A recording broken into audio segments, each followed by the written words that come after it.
ఈరోజు నువ్వు కృంగిపోతుండొచ్చు, కుమిలిపోతుండొచ్చు, ఏడ్చుకుంటుండొచ్చు. చిన్న బతుకు, విలువ లేని బతుకు, నాది ఒక బతికైనా సస్తే పోయిద్దని చావు గురించి ఆలోచించుకోవచ్చు.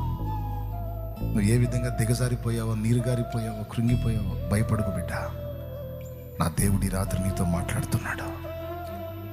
నా ఒట్టి మాటలు కాదు ఇవి, నేను నా తలంపులో పలికిన మాటలు కాదు, నా దేవుడు ఇచ్చినటువంటి ఆలోచనలలోంచి నేను పంచుకుంటున్నాను నీతో. నా దేవుడు ఇచ్చిన తలంపుల్లోంచి పంచుకుంటున్నాను.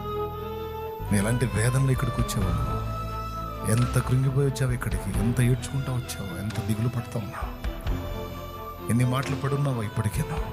కానీ సరైన పని చేసావు, సరైన నిర్ణయం తీసుకున్నావు. మోషే దేవుని దగ్గరికి వచ్చావును, యోసేపు దేవుని దగ్గరికి వచ్చావును, యాకోబు దేవుని దగ్గరికి వచ్చావును, సరైనోడి దగ్గరికి వచ్చావును. ఆయన కార్యాన్ని తప్పకుండా నువ్వు అనుభవించబోతున్నావు. అనేవాడిని అనని, నవ్వేవాడిని నవ్వని, ఎగతాళి చేసేవాడిని చేయని, పర్లా. అవన్నీ ఉంటేనే కదా రేపు నీకు సాక్ష్యాలు. అవన్నీ లేకపోతే సాక్ష్యం ఏం చెబుతావు రేపు? అవన్నీ